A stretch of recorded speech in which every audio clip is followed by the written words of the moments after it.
Jadi yang berubah itu bukan tarif maupun batasan omsetnya, tapi pengaturannya. Yang penghasilan dari pekerjaan bebas ini itu tidak dapat memanfaatkan tarif PPh final UMKM. Dengan berlakunya PP 20 tahun 2026, apakah badan-badan tersebut masih dapat menjadi penerima baru? Ini penerima baru ya Mbak ya, terhadap fasilitas PPh final UMKM tersebut.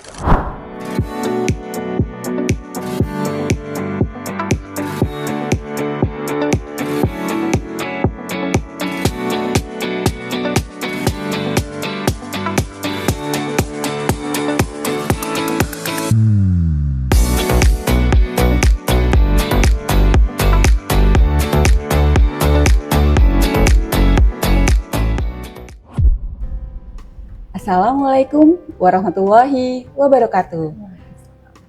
Selamat siang Sobat Bijak, senang sekali kita bisa kembali bertemu di acara Bincang Pajak Kanwil DJP Jakarta Utara. Apa kabarnya Sobat Bijak hari ini? Semoga Sobat Bijak semua selalu sehat, semangat, dan tetap produktif ya dalam menjalankan aktivitas. Perkenalkan sebelumnya saya Rini. Saya adalah penyuluh di Kanwil DJP Jakarta Utara. Seperti biasa, saya tidak sendiri, saya ditemani oleh narasumber kita yang cantik yang akan berbagi informasi seputar ketentuan perpajakan terbaru. Langsung saja kita sapa narasumber kita pada siang hari ini. Selamat siang Mbak Farah. Selamat siang Mbak Rini. Gimana kabarnya hari ini Mbak Farah? Alhamdulillah. Ya, selamat siang juga Sobat Bijak yang sudah bergabung bersama kami. Alhamdulillah ya kita bisa membersamai Sobat Bijak ya untuk menyampaikan informasi-informasi terbaru terkait peraturan perpajakannya Mbak Rini ya. Nah, saya juga berharap nih Mbak Rini juga dalam keadaan sehat juga ya. Alhamdulillah, semangat banget nih Mbak Farah. Ya. Apalagi baru pertama kali ini ya kita bisa IG bareng ya. Betul, iya. Nah, mudah-mudahan Sobat Bijak juga dalam keadaan sehat, yang semangat juga, kemudian selalu diberikan kelancaran ya dalam setiap aktivitasnya ya Mbak Rini ya. Ya, oke Sobat Bijak. Jadi kita mau bahas apa nih Mbak Farah hari ini? Mungkin aturan yang mungkin hari yang saat-saat ini lagi ya hangat gitu hangat ya. Oke, sesuai sama judul yang sudah kita bagikan ya Mbak Farah ya. Kita akan bahas terkait PP 20 2026. Ya. Yaitu terkait perubahan atas PP nomor 55 tahun 2022 tentang penyesuaian pengaturan di bidang pajak penghasilan. Ya. Nah, peraturan ini membawa beberapa penyempurnaan khususnya terkait pengaturan PPh final bagi wajib pajak dengan peredaran bruto tertentu. Nah, agar memberikan fasilitasnya nih semakin tepat sasaran, kemudian memberikan kepastian hukum. Nah, boleh nih supaya Sobat Bijak juga punya gambaran yang lebih jelas ya Mbak Farah ya. Apa aja nih poin-poin penting yang diatur di PP 20 ini? Oke, iya, oke Mbak Rini. Jadi Sobat Bijak, di peraturan pemerintah nomor 20 tahun 2026 ini merupakan penyempurnaan ya dari peraturan pemerintah sebelumnya, yaitu peraturan pemerintah nomor 55 tahun 2022 ya. Nah, satu hal yang perlu Sobat Bijak ketahui nih Mbak Rini, jadi pemerintah tetap mempertahankan fasilitas PPh UMKM dengan tarif 0,5% atau 0,5% ya. Kemudian batas peredaran brutonya juga tetap nih, yaitu 4,8 miliar untuk 1 tahun gitu. Jadi itu tetap dipertahankan ya dua hal itu. Jadi yang berubah itu bukan tarif maupun batasan omsetnya, tapi pengaturannya. Jadi kenapa penyempurnaan ini dilakukan? Jadi nanti penyempurnaan ini dilakukan agar fasilitas PPh final UMKM ini benar-benar bisa dimanfaatkan oleh wajib pajak yang memang menjadi sasaran kebijakan tersebut. Nah, dengan begitu pasti diharapkan ya kebijakan ini nanti dapat berjalan lebih adil, kemudian tepat sasaran ya. Terus kemudian berkelanjutan sekaligus memberikan kepastian hukum bagi para pelaku usaha gitu Mbak Rini. Oke, baik. Berarti bisa dipastikan ya Mbak terkait sama batasan peredaran brutonya itu masih sama sebesar 4,8% dan tarifnya juga tidak berubah sebesar 0,5% gitu ya Mbak ya. Betul. Oke. Kemudian apa nih Mbak yang jadi pertimbangan pemerintah sehingga perlu melakukan penyempurnaan terhadap PP sebelumnya ya, PP 55 itu ya? Baik. Ya, jadi kenapa pemerintah melakukan penyempurnaan peraturan sebelumnya ya? Jadi ada beberapa alasan ya Mbak Rini ya. Ya Sobat Bijak, jadi alasan pertama itu pemerintah ini ingin mewujudkan sistem perpajakan yang lebih adil, sehingga fasilitas perpajakan ya nanti dapat diberikan kepada wajib pajak yang memang berhak menerimanya. Kemudian alasan yang kedua nih ya, memberikan kemudahan administrasi bagi pelaku usaha yang memenuhi persyaratan, sehingga mereka dapat menjalankan kewajiban perpajakannya dengan lebih sederhana. Nah, untuk alasan yang ketiga, alasan terakhir nih ya, ini mencegah penyalahgunaan fasilitas. Nah, dengan begitu manfaat dari fasilitas PPh final UMKM ini benar-benar diterima oleh wajib pajak yang memang memenuhi ketentuan dan sesuai dengan tujuan kebijakan tersebut. Nah, berarti ketentuan dalam PP 20 tahun 2026 ini juga berdampak bagi pelaku UMKM ya Mbak Farah ya? Betul. Nah, boleh dijelaskan juga nggak nih Mbak Farah, apa saja yang perlu menjadi perhatian para pelaku usaha ya, agar tetap dapat memanfaatkan fasilitas PPh final UMKM sesuai dengan ketentuan di PP 20 ini? Oke, jadi bagi Sobat Bijak para pelaku UMKM nih ya, yang perlu diperhatikan ini apakah usahanya itu masih memenuhi persyaratan untuk dapat memanfaatkan fasilitas PPh final UMKM. Itu yang perlu diperhatikan ya. Nah, kemudian di PP 20 ini pemerintah menjelaskan kriteria wajib pajak yang dapat memanfaatkan fasilitas ini apa saja. Nah, kenapa? Jadi kenapa ya? Pasti ada tujuannya ya. Nah, tujuannya ini agar pemberian fasilitas ini menjadi lebih tepat sasaran. Kemudian memberikan kepastian hukum juga, serta tetap mendukung pelaku usaha yang memang berhak menerimanya. Baik. Nah, jadi Mbak Farah tadi sempat menjelaskan ya bahwa PP 20 tahun 2026 ini merupakan penyempurnaan dari PP sebelumnya, yaitu PP 55 tahun 2022. Mungkin dari Sobat Bijak yang ikut bergabung pada live IG kali ini juga penasaran nih, banyak yang penasaran. Sebenarnya bagian apa aja sih Mbak yang disempurnakan di aturan ini? Kemudian apakah ada perubahan terkait dengan tarif, kemudian omset, atau justru pada ketentuan penerima fasilitasnya sendiri? Ya, tadi sudah kita bahas ya Mbak Rini ya, bahwa yang disempurnakan ini bukan tarif maupun batasan peredaran usahanya atau omsetnya ya. Jadi masih sama ya Mbak, kalau tarif ya. Jadi kalau di luaran kita suka dengar kok sekarang pemerintah menaikkan pajak nih, itu sebenarnya bukan begitu ya. Jadi ya. Mungkin ada kesalahpahaman di masyarakat yang beredar ya, bahwa untuk tarif maupun batasan peredaran brutonya itu masih tetap sama, masih sama dengan PP 55 ya. Nah, penyempurnaan ini lebih kepada pengaturan mengenai siapa saja yang berhak memanfaatkan fasilitas PPh final UMKM serta ketentuan penerapannya gitu. Nah, dengan penyempurnaan ini tentu saja pemerintah ingin memastikan nih bahwa fasilitas tersebut benar-benar dimanfaatkan oleh pelaku usaha yang memang menjadi sasaran ya dari kebijakan ini. Nah, harapannya yang pasti harapannya ini seperti tadi, harapannya manfaat ini diberikan kepada yang lebih berhak, kemudian lebih tepat sasaran, kemudian adil, dan memberikan kepastian hukum bagi wajib pajak gitu ya. Oke. Kemudian jadi bisa dipastikan bahwa tadi tarif PPh final UMKM ini maupun batasan peredaran brutonya tidak mengalami perubahan ya. Betul. Baik. Artinya di sini sama ya Mbak, masih sama berarti tidak berubah dari aturan PP 20 ini ke aturan dari aturan PP 55 ini ke PP 20 ini ya Mbak ya. Ya. Jadi tidak ada perubahan ya, tarifnya tetap 0,5%, kemudian batas omset atau peredaran brutonya masih tetap 4,8 miliar dalam 1 tahun. Jadi yang disempurnakan tadi adalah pengaturan mengenai penerima fasilitas dan mekanisme penerapannya.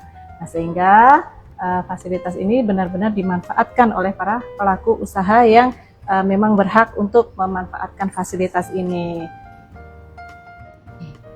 Nah, sekarang kita masuk nih ke pertanyaan-pertanyaan. Jadi banyak wajib pajak yang chat nih Mbak di WA Helpdesk. Oh, berarti banyak yang menanyakan nih. Antusias ya Sobat Iya, Bijak betul, ya. antusiasnya tinggi sekali terhadap PP20 ini.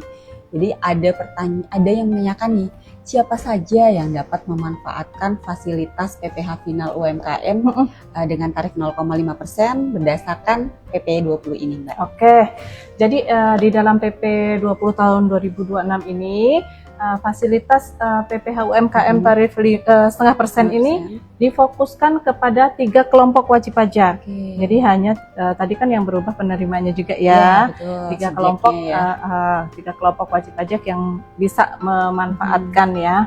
Yang pertama adalah wajib pajak orang pribadi, kemudian ada perseroan perorangan yang didirikan oleh 1 orang, itu biasa kita sebut itu PT perorangan ya Mbak Rini ya. Terus yang terakhir adalah koperasi.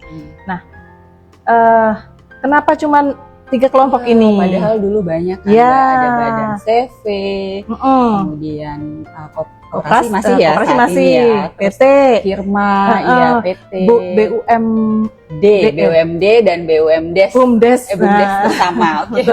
Kenapa tuh Mbak? Nah, hal ini dikarenakan pemerintah ini ingin memastikan bahwa fasilitas ini benar-benar diberikan kepada pelaku usaha yang membutuhkan kemudahan dalam memenuhi kewajiban perpajakannya. Nah, nanti melalui fasilitas ini, proses penghitungan, penyetoran, dan pelaporan pajak ini menjadi lebih sederhana. Sehingga kita mengharapkan bahwa dengan kebijakan ini dapat membantu pelaku usaha, khususnya yang masih dalam tahap berkembang. Nah, sehingga mereka lebih mudah untuk memenuhi kewajiban perpajakannya. Baik, Mbak. Kalau begitu, jadi tadi kan yang penerima subjek PP20 ini tadi kan orang pribadi, kemudian perseroan perorangan ya, dan koperasi. Nah, apakah wajib pajak ini itu otomatis bisa memanfaatkan fasilitas PPh Final ini? Atau memang ada persyaratan tertentu nih Mbak yang harus dipenuhi agar mereka tetap dapat memanfaatkan fasilitas tersebut? Nah, jadi nggak semua tadi 3 kelompok itu otomatis tadi, ya, pasti harus ada persyaratan-persyaratan tertentu yang harus dipenuhi. Jadi meskipun termasuk dalam kelompok penerima fasilitas, ini si WP orang pribadi, perseroan perorangan maupun koperasi ini tetap harus memenuhi kriteria atau persyaratan yang diatur di ketentuan perpajakan. Nah, untuk wajib pajak orang pribadi sendiri nih ya.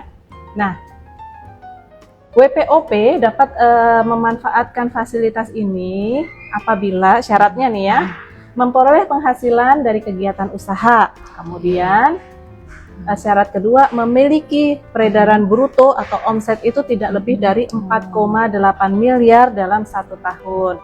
Nah, kemudian syarat yang ketiga ini tidak termasuk dalam kelompok yang dikecualikan. Selanjutnya, untuk PT perorangan, ya ini PT perorangan ini harus hanya didirikan oleh 1 orang. Nah, ini dapat memanfaatkan fasilitas ini sepanjang memenuhi ketentuan yang berlaku, termasuk dengan batas peredaran bruto, kemudian tidak termasuk dalam kategori yang dikecualikan tadi.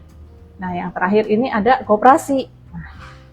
Si koperasi ini dapat memanfaatkan fasilitas PPh Final UMKM 0,5%, namun ada batas pemanfaatannya nih Mbak Rini. Nah, itu paling lama adalah 4 tahun sejak koperasi terdaftar. Nah, jadi meskipun ketiga kelompok tadi ya, ada orang pribadi, PT perorangan, kemudian koperasi menjadi fokus fasilitas, fokus penerima fasilitas ya. Pemanfaatannya ini tetap harus memenuhi persyaratan yang telah ditetapkan di PP 20 ini. Baik, berarti tadi kan ya ada batas waktu pemanfaatan juga ya Mbak ya? Ya, betul. Khususnya untuk koperasi tadi 4 tahun ya. Kalau koperasi ini sudah memanfaatkan fasilitas ini selama 4 tahun ya, sejak koperasi terdaftar tadi ya syaratnya ya, apakah setelah itu koperasi ini masih bisa menggunakan fasilitas UMKM sebesar 0,5% tadi, atau memang harus beralih ke mekanisme perpajakan secara umum? Oke, nah tadi koperasi sudah memanfaatkan fasilitas PPh final 0,5% tadi selama 4 tahun sejak terdaftar. Apakah bisa diperpanjang lagi? Ya, nanti di tahun pajak berikutnya fasilitas tersebut sudah tidak dapat dimanfaatkan. Jadi tadi batasannya hanya 4 tahun. Saja. Nah, tapi yang perlu kita pahami ya, bahwa pembatasan ini bukan untuk mengurangi manfaat yang diterima koperasi, tapi fasilitas ini sebenarnya dirancang sebagai bentuk dukungan nih pada tahap awal pengembangan koperasi. Nah, jadi pada tahap pengembangan awal koperasi kita dukung agar lebih mudah dalam memenuhi kewajiban perpajakannya. Nah, pastinya kita nggak bisa berharap koperasi itu segitu-gitu aja ya. Pastinya kita akan berkembang ya. Ya, usaha itu pasti akan berkembang ya, dan memiliki kapasitas administrasi yang lebih baik, sehingga nanti koperasi siap melaksanakan atau menjalankan kewajiban perpajakannya sesuai dengan mekanisme umum yang berlaku. Baik Mbak, sekarang saya beralih ke wajib pajak orang pribadi, boleh ya? Tadi udah koperasi ya. Nah, ini juga yang menjadi salah satu pertanyaan banyak nih wajib pajak yang menyampaikan lewat chat WA Helpdesk ya. Bagaimana ketentuan bagi wajib pajak orang pribadi yang masa pemanfaatan fasilitas PPh final UMKM berdasarkan PP 55 yang berakhir tahun 2024 nih Mbak. Soalnya kan aturan ini baru dikeluarkan di tahun 2026. Padahal dia 2024-nya dia sudah berakhir nih. Berarti kan ada spare waktu ya. 2025-nya nih seperti apa, 2026-nya seperti apa? Boleh Mbak dijelaskan? Nah, jadi bagi wajib pajak orang pribadi yang sebelumnya sudah memanfaatkan PPh final UMKM sesuai dengan PP 55 tahun 2022, kemudian sudah berakhir nih di tahun 2024. Nah, pemerintah nih, kabar baik nih ya, pemerintah tetap memberikan kesempatan untuk dapat memanfaatkan fasilitas tersebut baik di tahun 2025 maupun di tahun 2026. Nah, tapi pasti ya kesempatan itu tetap harus ada syarat yang harus dipenuhi, seperti peredaran brutonya itu tidak melebihi 4,8 miliar dalam 1 tahun. Jadi bisa dibilang gini, selama persyaratan tadi terpenuhi, maka fasilitas PPh final UMKM ini dapat dimanfaatkan oleh orang pribadi di tahun pajak 2025 dan 2026. Oke, berarti diuntungkan banget nih ya untuk wajib pajak orang pribadi ya, karena dikasih apa ya Mbak, kayak kompensasi ya untuk 2025-nya dan 2006-nya ya. Baik, tadi kita sudah membahas siapa saja nih yang mendapat fasilitas, kan tadi ada 3 ya Mbak ya. Nah, sekarang kita beralih ke yang dulunya dapat fasilitas Mbak di PP 55 tahun 2022, yaitu tadi ya CV, firma, kemudian PT, serta BUMDes dan BUMDesma. Nah, mungkin ini juga yang menjadi pertanyaan Sobat Bijak ya, dengan berlakunya PP 20 tahun 2026, apakah badan-badan tersebut masih dapat menjadi penerima baru? Ini penerima baru ya Mbak ya, terhadap fasilitas PPh final UMKM tersebut. Ya, jawabannya pasti Kira-kira apa menurut Mbak Rini jawabannya? Karena tadi hanya 3, harusnya sudah tidak. Betul. Jadi baik CV, Firma, PT, BUMDes maupun BUMDesma ini sudah tidak dapat lagi memanfaatkan fasilitas PPh Final UMKM ya. Nah, jadi di PP 20 itu tadi pemerintah memfokuskan tadi ke 3 kelompok itu tadi, orang pribadi, PT perorangan dan koperasi ya. Nah, tadi sudah dibilang bahwa CV, Firma, PT, BUMDesma itu sudah tidak dapat menerima menjadi penerima baru fasilitas PPh Final UMKM sejak PP 20 2026 ini berlaku ya. Nah, tapi yang pasti jangan khawatir nih Sobat Bijak, jangan khawatir ya. Ketentuan ini berlaku bagi penerima baru. Jadi bagi wajib pajak yang telah jadi yang sebelumnya telah memanfaatkan fasilitas fasilitas PPh Final UMKM yang badan tadi ya, itu pemerintah tetap memberikan ketentuan peralihan nih Mbak Rini nih. Jadi mereka tetap berhak memanfaatkan PPh Final UMKM itu, tapi diatur dan diberikan kepastian hukum sesuai dengan ketentuan yang berlaku. Baik Mbak. Nah, ini juga ada lagi pertanyaan nih Mbak. Mengapa pemerintah fokusnya fasilitas PPh Final UMKM itu hanya kepada tadi 3 subjek tadi ya, orang pribadi, perseroan perorangan dan koperasi. Jadi pertimbangan pemerintah di balik kebijakan tersebut sebenarnya apa sih Mbak? Nah, jadi pemerintah itu kenapa fokus di ketiga kelompok itu pasti memiliki pertimbangan ya. Yang pertimbangannya itu bisa dibilang itu bahwa fasilitas PPh Final UMKM ini itu benar-benar dimanfaatkan oleh kelompok yang memang paling membutuhkan kemudahan dan kemudahan dalam memenuhi kewajiban perpajakannya. Jadi lebih sederhana gitu ya. Karena ini ya Mbak, dia hanya pencatatan saja ya. Iya, betul. Karena kalau badan itu kan dia harus melakukan pembukuan ya, jadi mungkin lebih complicated ya. Dengan adanya PPh Final UMKM ini dia mencatat, terus mudah juga menghitung pajaknya. 0,5% langsung dikali dengan peredaran usaha gitu. Tapi ada batasannya tetap ya, itu tadi batasan yang tidak kena pajak. Masih ingat Mbak Rini batasan tidak kena pajak? 4,8 miliar, kayaknya Sobat Bijak kalau itu udah tahu semua deh. Untuk batasan yang tidak kena pajak itu khusus untuk orang pribadi ya, itu ada 500 juta, itu omset sampai dengan 500 juta itu belum dikenakan 0,5%. Baru setelah melewati 500 juta, baru Sobat Bijak orang pribadi UMKM, pelaku UMKM ini mengenakan PPh Final 0,5% itu di atas 500 ketika omset sudah melewati 500 juta. Iya, benar-benar diberikan kemudahan ya, fasilitas bisa dimanjakan gitu ya. Ya, kemudian seperti kita ketahui bahwa badan usaha tadi seperti CV, Firma, PT, BUMDes, BUMDesma itu kan secara umum itu kan telah memiliki struktur organisasi dan tata kelola yang lebih mapan ya, Mbak Rini ya. Karena kita harapkan mereka itu menggunakan mekanisme perpajakan yang umum sesuai dengan ketentuan yang berlaku gitu. Oke, kalau begitu mungkin ada Sobat Bijak juga nih Mbak yang masih bertanya nih.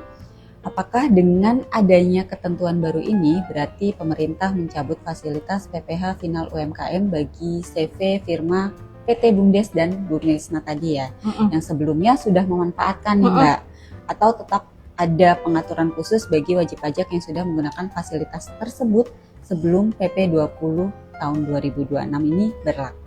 Ya, yang pasti di PP 20 2026 ini pemerintah tetap memberikan ketentuan peralihan ya bagi badan usaha tadi seperti CV, Firma, PT, BUMDes, BUMDesma ya, yang telah memanfaatkan fasilitas PPh Final UMKM berdasarkan PP 55 tahun 2022. Jadi bisa diartikan bahwa wajib pajak yang sudah menggunakan fasilitas PPh Final UMKM sebelum berlakunya PP 20 ini tidak serta-merta kehilangan haknya.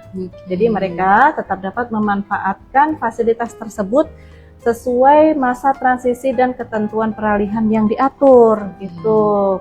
Nah, pemerintah dengan adanya ketentuan peralihan ini nih ya, pasti pemerintah akan memberikan kepastian hukum, lalu memastikan juga proses penyesuaian terhadap peraturan baru ini dapat berjalan dengan baik.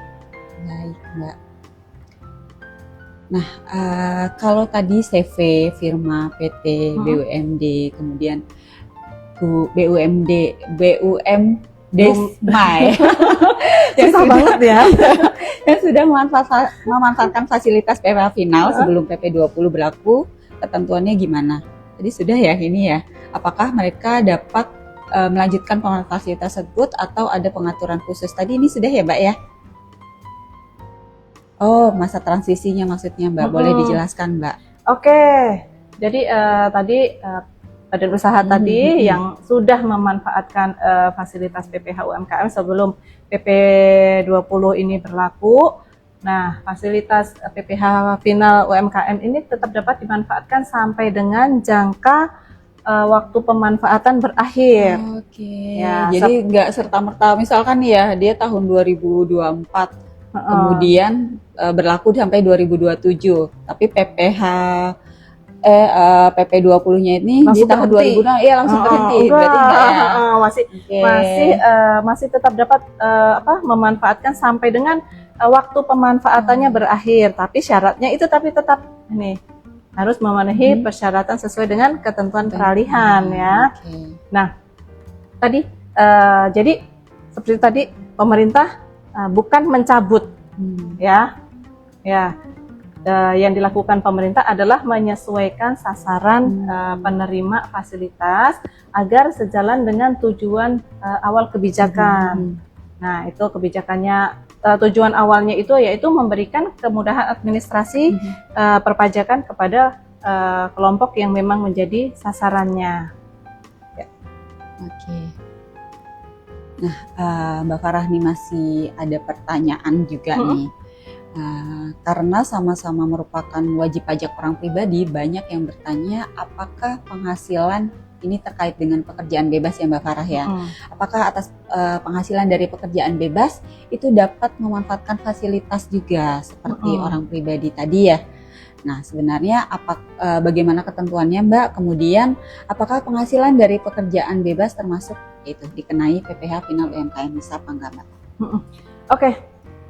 Mungkin banyak sobat bijak yang bertanya ya, apakah jadi ada beberapa sobat bijak yang melakukan pekerjaan bebas. Apakah pekerjaan bebas ini dikenai dapat memanfaatkan PPh Final UMKM gitu ya. Jadi bisa dibilang bahwa penghasilan dari pekerjaan bebas ini tidak termasuk penghasilan yang dari usaha yang dapat dikenai PPh Final UMKM dengan tarif 0,5% nih Mbak Rini ya.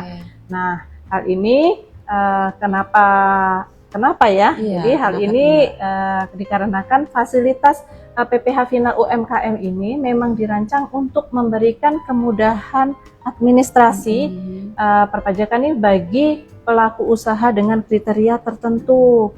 Jadi Jadi untuk penghasilan dari pekerjaan bebas ini biasanya kan berasal dari jasa nih ya. Iya betul, keahlian khusus ya, keahlian khusus yang dimiliki oleh seseorang. Nah, jadi karena karakteristik penghasilannya ini berbeda dengan kegiatan usaha. Jadi, maka perlakuan perpajakannya ini tidak mengikuti PPh Final UMKM, mekanisme PPh Final UMKM, tapi mengikuti ketentuan yang berlaku bagi pekerjaan bebas, penghasilan dengan penghasilan dari pekerjaan bebas. Nah, jadi meskipun nih sama-sama orang pribadi, tidak semua penghasilan ini bisa dikenakan PPh Final UMKM. Nah, yang menjadi penentu itu adalah jenis kegiatan dan karakteristik penghasilannya. Nah, bukan dari status wajib pajaknya. Oke, berarti ini tidak termasuk pengguna ya untuk pekerjaan bebasnya ya. Oke. Kemudian ini masih dalam kategori pekerjaan bebas ya Mbak ya. Gimana nih caranya supaya Sobat Bijak lebih mudah membedainnya nih? Bisa diberikan contoh nggak profesi apa saja yang termasuk ke dalam pekerjaan bebas? Oke, jadi untuk pekerjaan bebas nih bisa kita berikan contoh nih seperti tenaga ahli ya. Ini kalau tenaga ahli itu bisa seperti pengacara, kemudian akuntan, arsitek, dokter, konsultan, notaris, kemudian ada penilai juga, dan profesi yang memang harus memiliki keahlian gitu ya. Kemudian ada juga nih Mbak Rini nih seperti seniman gitu, olahragawan, pengajar, sebenarnya banyak sekali ya, seperti distributor pemasaran berjenjang itu kayak apa, MLM ya. MLM. Kemudian ada MLM itu masuk ke kerjaan bebas ya? Iya. Usaha ya? Enggak ya? Ya. Terus ada moderator, penyuluh, tapi bukan penyuluh kita ya. Kalau karena kita kan sebagai pegawai negeri jadi tidak termasuk pekerjaan bebas ya. Ya. Jadi pokoknya intinya pekerjaan yang harus memiliki keahlian khusus gitu. Nah, selain keahlian khusus juga harus memiliki keterampilan atau jasa pribadi itu ketika dia memperoleh penghasilan gitu. Jadi itu karakteristiknya beda ya tadi ya. Jadi ketentuan yang diperlakukan dalam perpajakannya juga berbeda dengan penghasilan dari usaha tadi. Baik Mbak. Nah, bagaimana dengan pekerjaan bebas yang baru-baru ini muncul tuh Mbak, seperti influencer, selebgram, terus kemudian konten kreator. Nah, apakah profesi-profesi tersebut itu juga termasuk dalam kategori pekerjaan bebas dan kemudian sehingga mereka dapat memanfaatkan fasilitas PPh Final 0,5% ya?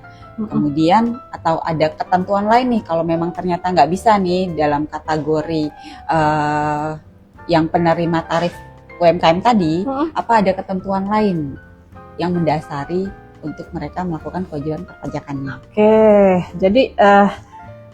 Jadi sepanjang penghasilan tersebut berasal dari jasa atau keahlian personal sebagai pembuat atau pencipta konten yang dipublikasikan melalui media digital seperti tadi disebutkan ya, influencer, selebgram, blogger, vlogger, kemudian ada konten kreator, maka perlakuan perpajakannya ini nanti mengikuti ketentuan yang berlaku untuk pekerjaan bebas. Nah, yang menjadi penentu ini bukan profesinya, tapi karakteristik penghasilannya.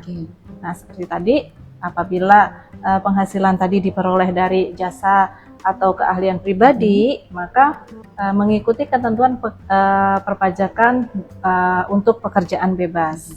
Nah, namun jika selain memberikan jasa juga terdapat kegiatan usaha juga nih, maka perlakuan perpajakannya mengikuti juga ketentuan yang berlaku sesuai dengan kegiatan usaha tersebut. Oke Mbak Tara, jadi sekarang sudah makin jelas ya Sobat Bijak ya. Artinya apabila penghasilan diperoleh dari jasa atau keahlian pribadi ya Mbak ya, maka perlakuan perpajakannya mengikuti ketentuan terkait dengan pekerjaan bebas. Sehingga atas yang penghasilan dari pekerjaan bebas ini itu tidak dapat memanfaatkan tarif PPh final UMKM. Nah, sekarang terkait dengan perseroan perorangan nih Mbak. Nah, kita kembali lagi ya. Iya. Soalnya banyak kan nih kategorinya ya. Apakah tadi perseroan perorangan itu otomatis juga dapat memanfaatkan fasilitas final UMKM atau ada persyaratan tertentu juga nih yang dia harus disiapkan nih oleh PT OP ini nih? Ya. Ya, Mbak. Oke. Tidak secara otomatis ya Mbak Dini ya. Jadi meskipun termasuk salah satu kelompok penerima fasilitas nih, tapi tidak semua perseroan perorangan atau PT perorangan itu dapat memanfaatkan fasilitas PPh final UMKM. Jadi ada beberapa ketentuan atau aturan dan pengecualian yang harus diperhatikan.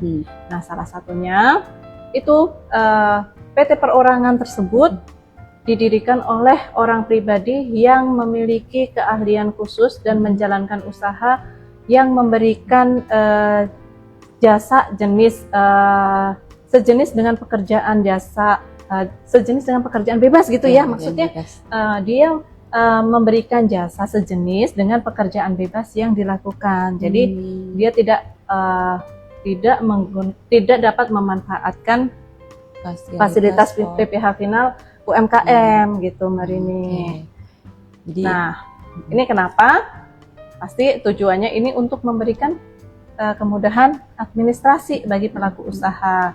Nah, bukan mengubah karakteristik penghasilan dari pekerjaan bebas tersebut menjadi usaha hanya dengan melalui perubahan bentuk usaha ya dari OP biar bisa memanfaatkan dia OP pekerjaan bebas, kemudian biar bisa memanfaatkan PPh final UMKM dia bikinlah PT OP gitu. Ya, bukan begitu, tetap aja karena karakteristik penghasilannya adalah pekerjaan bebas, ya jadi dia tetap menggunakan mekanisme aturan untuk pekerjaan bebas gitu.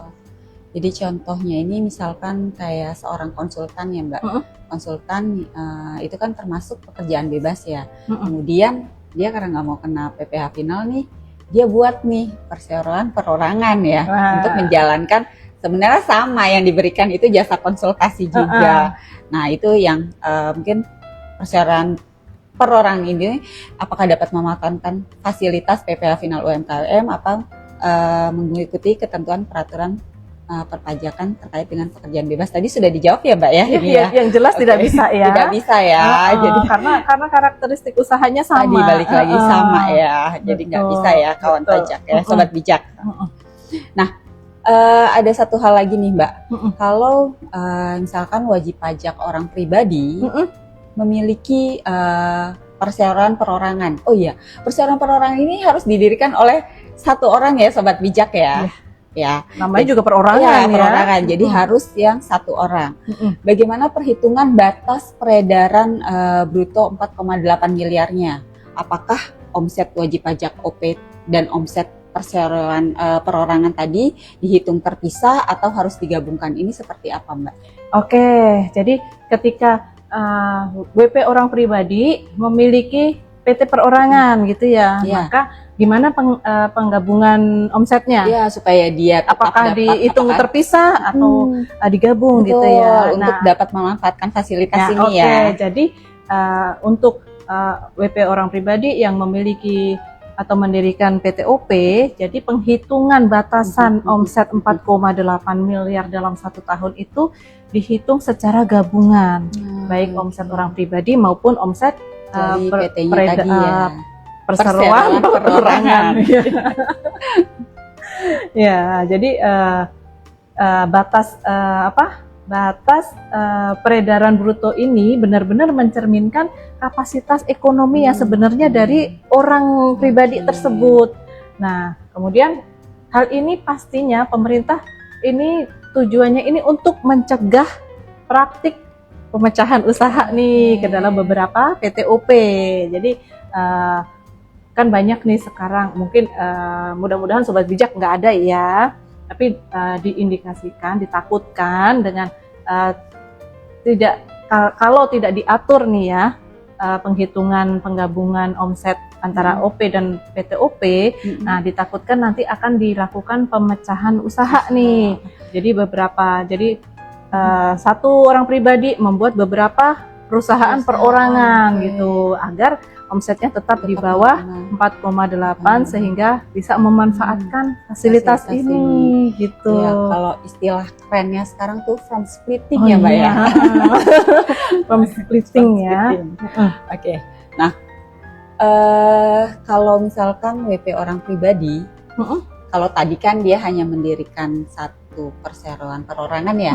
Kalau dia mendirikannya lebih nih Mbak, apakah digabungkan juga atau seperti apa Mbak? Ya, pada prinsipnya sih sama ya penghitungannya ya, baik dia mendirikan 1, 2 atau 3 itu untuk mencegah tadi from splitting tadi ya.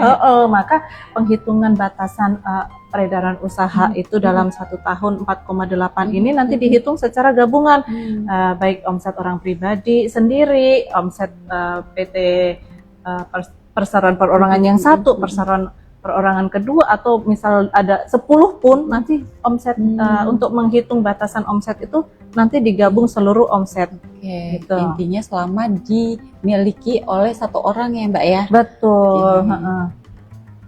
Nah, di sini juga ada pertanyaan lagi nih.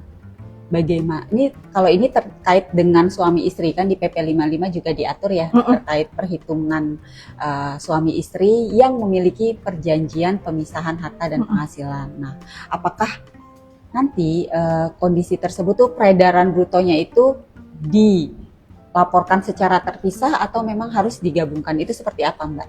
Nah, jadi suami istri memiliki perjanjian pisah harta. Kemudian penghasilan pisah harta dan pisah penghasilan, ada perjanjian secara tertulis ya. Nah, untuk penghitungan peredaran bruto ini khusus untuk penghitungan batas omset, batas peredaran usaha nanti tetap dihitung secara gabungan penghasilan istri dan penghasilan suami. Meskipun juga nanti si istri memilih untuk melakukan kewajiban atau menjalankan kewajiban perpajakannya sendiri, penghitungan batasan omsetnya ini tetap dihitung dengan melihat total peredaran bruto suami istri, bukan dihitung lagi secara terpisah gitu. Jadi sebenarnya tetap satu kesatuan ya ketika diperhitungkan ya. Kita menganut prinsip keluarga adalah satu kesatuan ekonomi. Nah, kita ternyata udah hampir 30 menit ya Sobat Bijak ya. Ini udah lebih ya.